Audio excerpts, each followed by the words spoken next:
Isn't that fascinating? 3% make it through the fourth generation. Welcome to season 2, episode 6.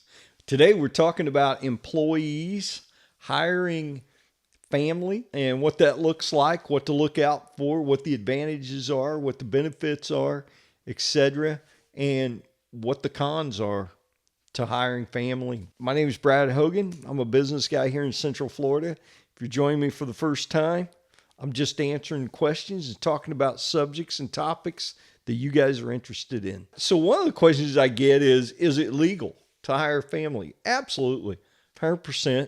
And it's much like from the legal aspect and the financial aspect, as far as the government goes, it's just like hiring any other employee. So I get several questions in regards to, do I have to pay taxes? Do family members have to pay taxes? What if they're 1099, etc.? Just kind of unpack some of that. Just like any other employee, if they earn more than $600 under our current tax law, not an accountant, get the advice from your accountant, your financial advisor, etc.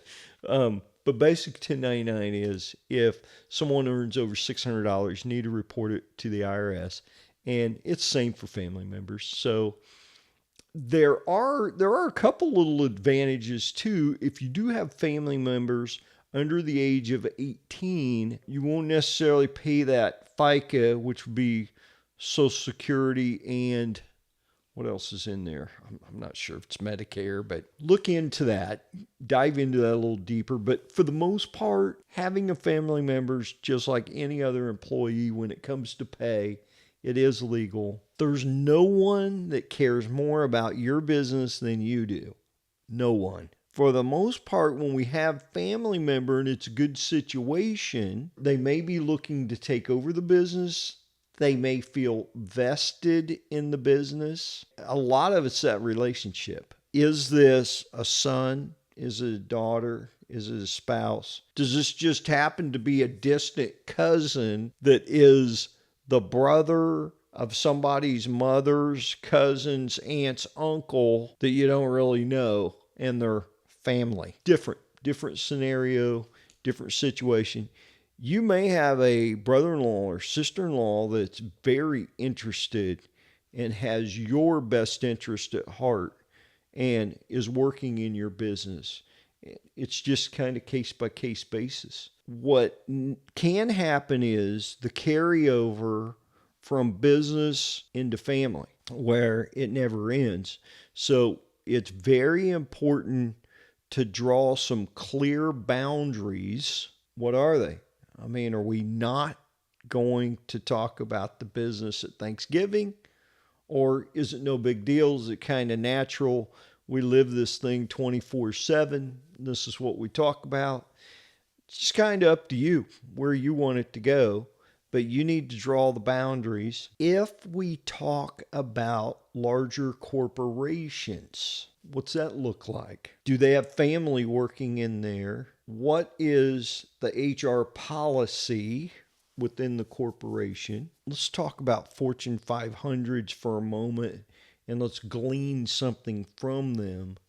What you will find in some HR policies are, you're going to find some corporations say no relatives to be hired, no spouses. Then you've got the other side. And I can tell you in my business, an awful lot of our employees, most of them, come from referrals and recommendations from our employees. Good employees know other good people that would be good employees. Sometimes those are family members, sometimes they're not. We need to talk about a little bit, not just family members, but what about friends? You know, what's that look like? They're not blood relatives, but they're good friends of ours. How's that play? Back to the point of the Fortune 500 companies, you will find some companies with the policy, don't hire family and friends, don't want spouses working within the same corporation. Don't know if you've ever seen an ugly situation in your workplace.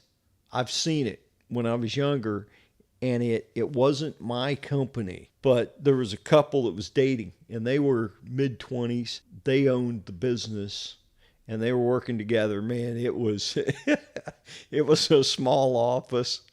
I don't know what the guy did, but he bought her some flowers, and she came out of her office with the flowers and slammed the door and threw the flowers on the floor and started yelling. And I made up my mind right then that I would never date anyone in the workplace, and I don't necessarily want my spouse involved in my business. Some of that's changed over time, how I feel about it, but it certainly gave me a sense of what can happen and what I see. And certainly I've seen it in other work environments where maybe a couple goes through a divorce and they're working for the same company, small business, good business, but small.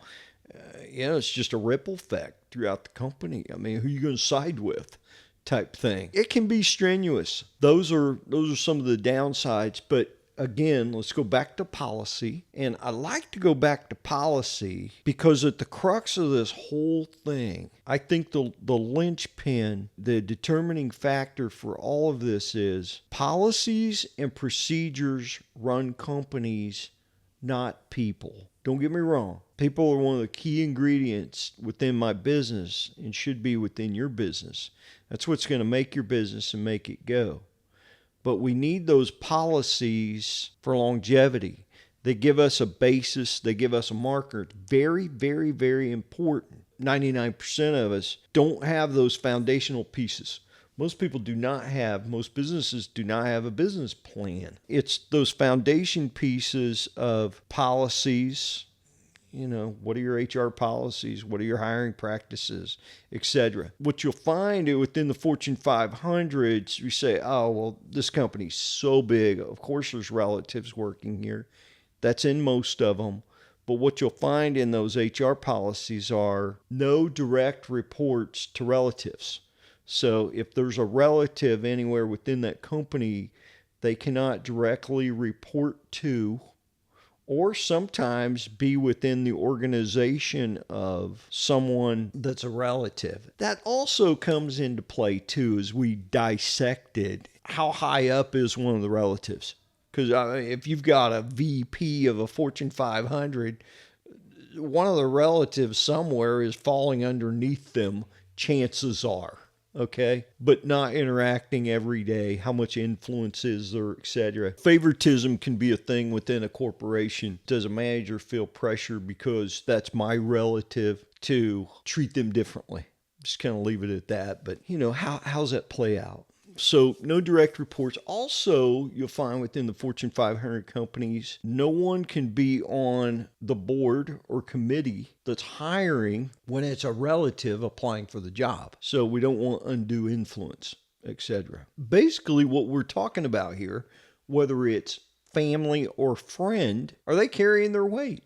Are they good for the company? Do they feel like, hey, I don't have to do anything because my dad owns the company or my brother-in-law owns the company, or you can't talk to me that way because, is that going on? Or are they getting in there? Are they a good employee that's getting respect because they know what they're doing and they're good for the position? When I got out of college, for a short time, I worked in the auto industry. My father was an executive in the auto industry. One of those things where I didn't work directly under him. I didn't report to him. Initially, no one knew. They didn't know that was my father. I started out like everybody else. And literally as a college graduate, I started out working on the line, and not to tell that whole story, but even the guy that came around, the management guy, middle manager, came around and said, hey, you're doing a great job over here. There's some management jobs. There's 10 positions that are open. I think you'd be great at one of those positions. By the way, do you have a college degree? He had no idea who I was, and I was just in there working like everybody else. Kind of kept to myself, and I said, yeah, I'd be interested in that. I was going through the interview process. I was interviewing. There were several middle managers in the room, and I guess we came in one at a time. I wasn't with anyone else that was interviewing for the position. We got all done with the interviews, and one guy came up to me as we were leaving. He said, hey, is your dad so-and-so? And I said, yeah, that's my father. he said, I'm going to hire you.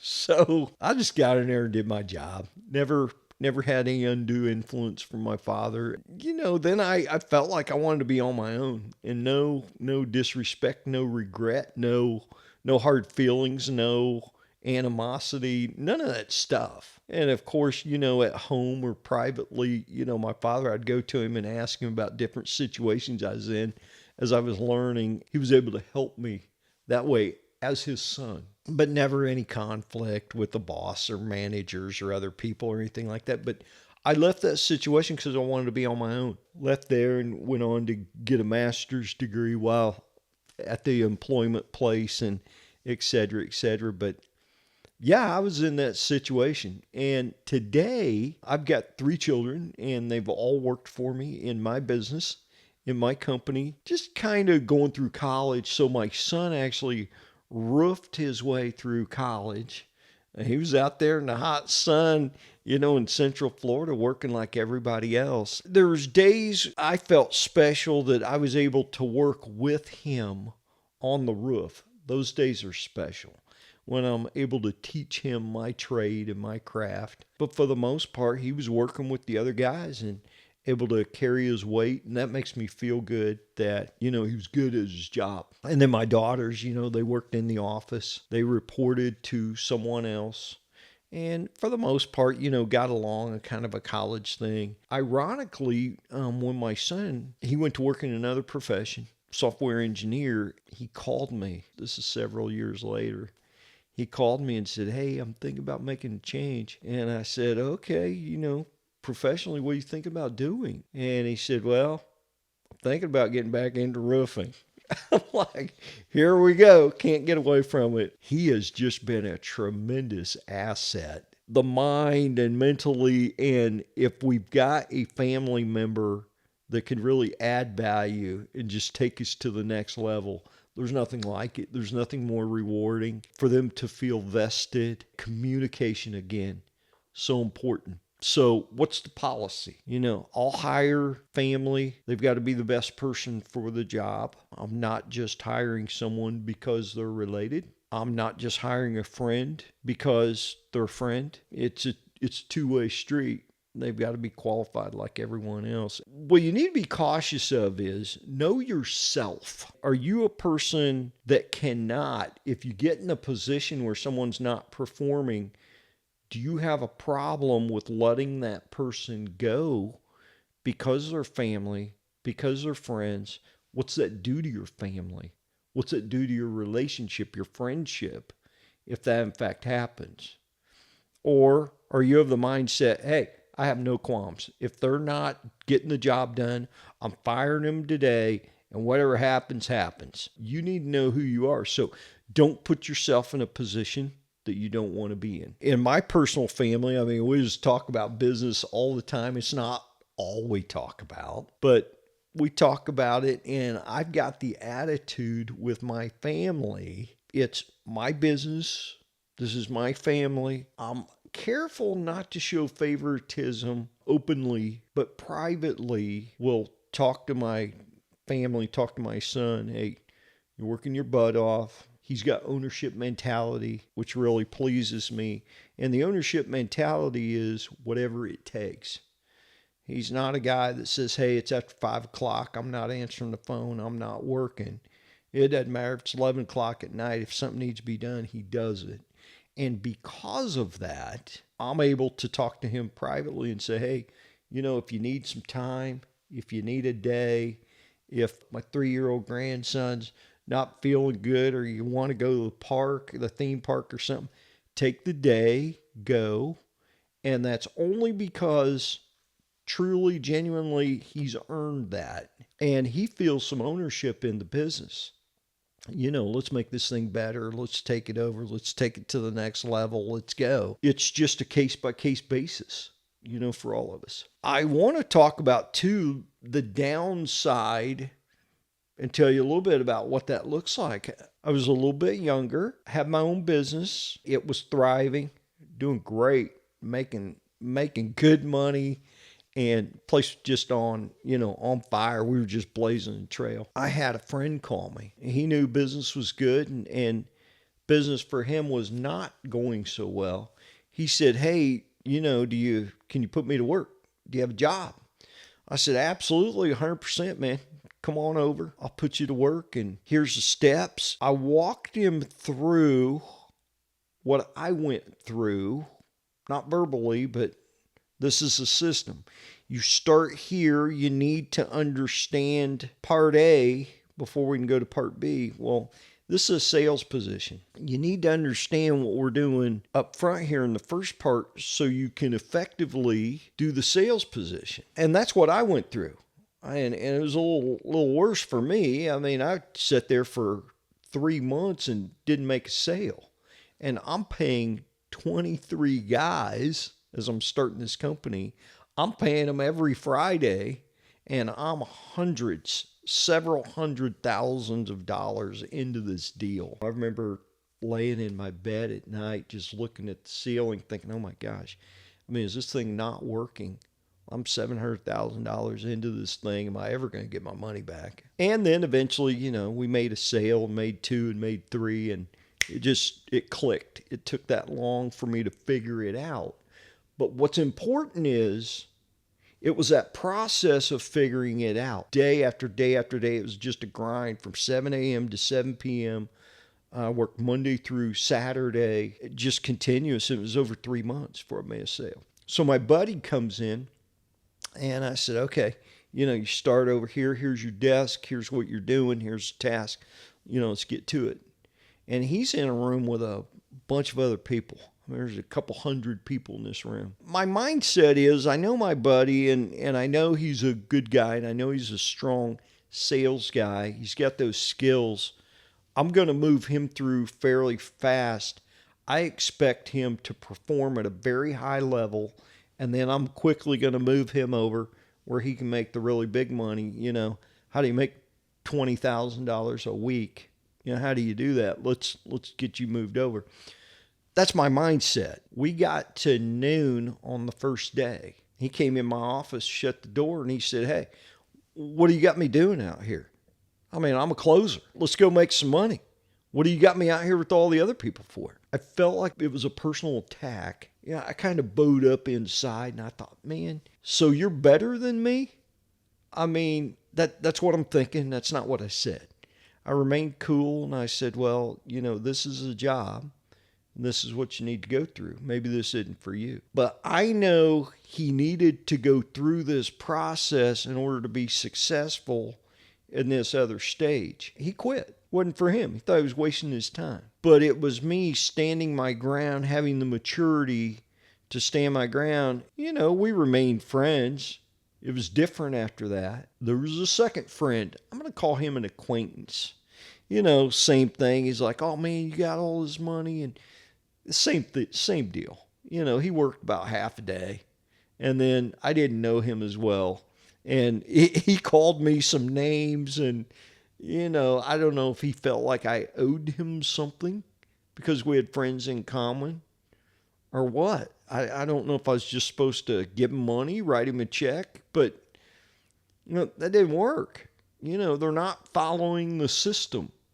And I just kind of stuck to my guns, and glad I did. After that, the people that called me that were acquaintances, I had no interest in hiring them. But you've got to decide what's best for your business.